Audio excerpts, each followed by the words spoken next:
Here's another situation where the Clippers' resiliency shows once again. They show that they can be one of those teams that you can underestimate, but you can never overlook, because they can come into a game and they can play at a superior level at certain points in the game that can help them win. They were definitely in a game last night against the 76ers where Joel Embiid was a monster. He scored like 40 points and I think he had 13 rebounds. I mean, he was basically had a double-double. I mean, he was playing like a man possessed. But the Clippers find ways to keep chipping away, fighting away, chipping away at leads. And it's really amazing how they do this at times. And it really makes you shake your head at the same time, because it's like, how are they able to be so resilient and fight the way they do, get big wins the way they do against certain teams, but then they lay an egg against teams that they shouldn't lose to? It's really, really very, very distasteful to a degree, because it's like, how are they able to play this way?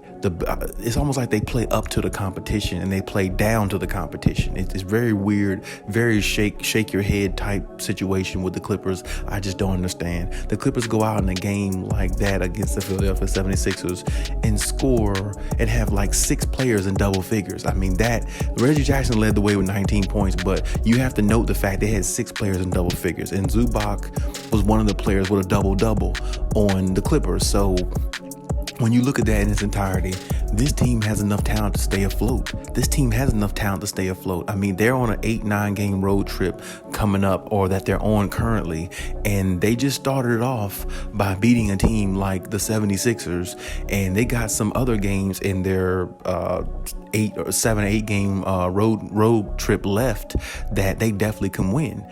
I think they play the Orlando Magic, they play the New York Knicks, and I think they play Charlotte, and the Pacers again. Those are teams they can beat. If they can beat the Philadelphia 76ers and erase a 24-point lead, it definitely shows you how much talent they have and how much depth they have on that team.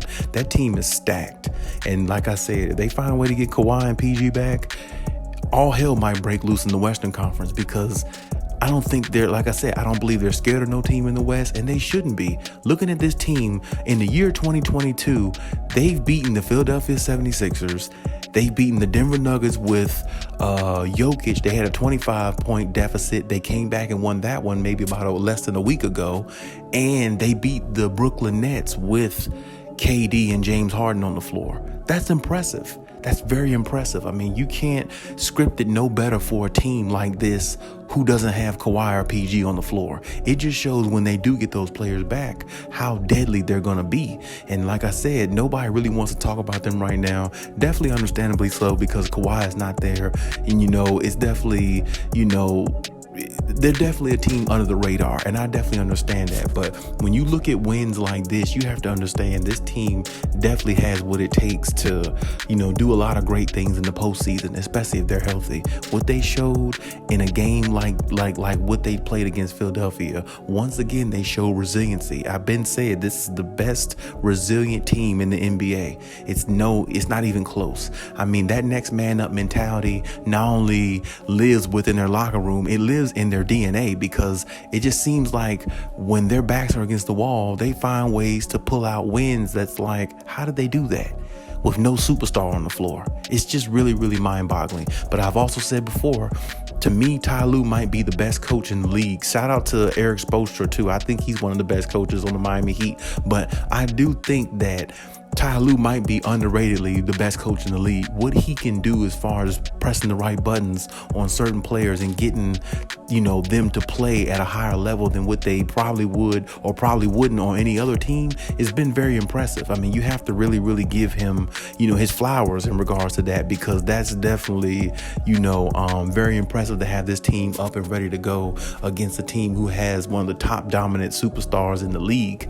And even though I think they were out without Steph Curry, they still have a better team on paper than the Clippers. I mean, they still got Tobias Harris, other players, so it's not like they don't have other talent on the 76ers. But at the same time, they are missing Ben Simmons, but they were missing him all year, so it really doesn't matter. But for Joel Embiid to have a 40-point double-double and don't win a game like that when they had a 24-point lead is very mind-boggling. And I'm pretty sure Doc Rivers is definitely not getting any good sleep over this one, since this is his former team that he coached a couple years ago, and neither Kawhi or PG PG is on the floor, but they find a way to beat his team with his superstar on the floor. It's just very, very crazy. Very, very hard to imagine, actually, because I didn't think that, the Clippers, would win this game. I really didn't. I thought maybe they would lose this one, and maybe against, those other teams that they're playing in this 8-9 game road stretch, they could find a way to go, let's say, 4-5 in their next 9 games. And right now they're like 1-0 on this road trip, or like I should say 1-1, I believe, because they started out at Denver. So they're 1-1, which is good because, like I said, you're breaking even, and bare minimum when this road trip is up for them, they need to at least be, half and half, broken even. If in the next 8 or 9 games, they need to go 4-4, 4-5, bare minimum. But getting a win like this can boost your confidence up even more to do better than that. Now, out of the next 9 games, what if they go 6-3? It's very possible winning a game like this. Now, I hope they don't come out the next game and lay an egg and come out and just be lackadaisical, because living off the high of this win can actually do that for certain teams, especially when it's a bunch of inexperienced players on the floor, which the Clippers have because they have a lot of young players. But they do have a lot of veterans, and I like what they bring. And as I said before, they're a much better team when Nicholas Batum is in that lineup. He just plays both ends of the floor really well, and he's a knockdown shooter, and he definitely was in double figures too. But like I said, having 6 players in double figures, you want to talk about distributing the wealth. And this is the reason why I say the Clippers need to play with more ball movement, because all the shooters that they have, all the guys they have that can score, they really actually can be a way better team than what a lot of people can imagine them being. Even without Paul George, even without Kawhi Leonard, they still could be a 7th, 8th seed, or maybe even get a slide up to the 6th seed, possibly, because if they're able to beat teams like the Brooklyn Nets with KD and James Harden on the floor, if they're able to erase a 25-point lead against the Denver Nuggets with the reigning MVP Jokic on the floor, if they're able to go into a game like this and raise a 24-point lead with a top star player in the league and Joel Embiid on the floor who's going for a 40-point triple-double,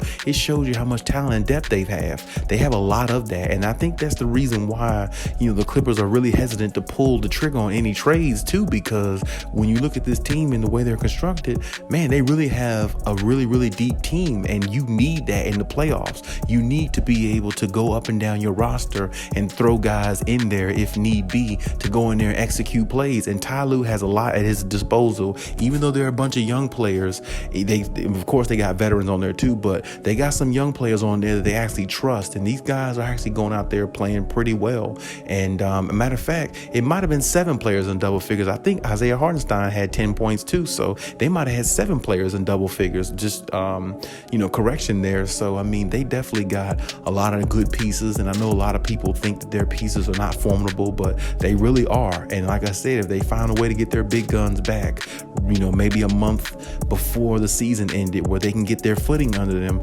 well, the Clippers might be able to do something. Because like I said, to me, this is the year for them to win it. If Paul George can come back healthy or never got hurt, you just be waiting on Kawhi Leonard to come back. And the way things are going with Kawhi Leonard so far, from the things that we're hearing, he's progressing very, very well. So, his notion is to come back this season and make a run at it. So, I definitely would like to see them make a run at it and be healthy, because I haven't seen this team fully healthy ever since they've been assembled. It's always been one player out, whether PG or Kawhi or maybe Serge Ibaka or somebody.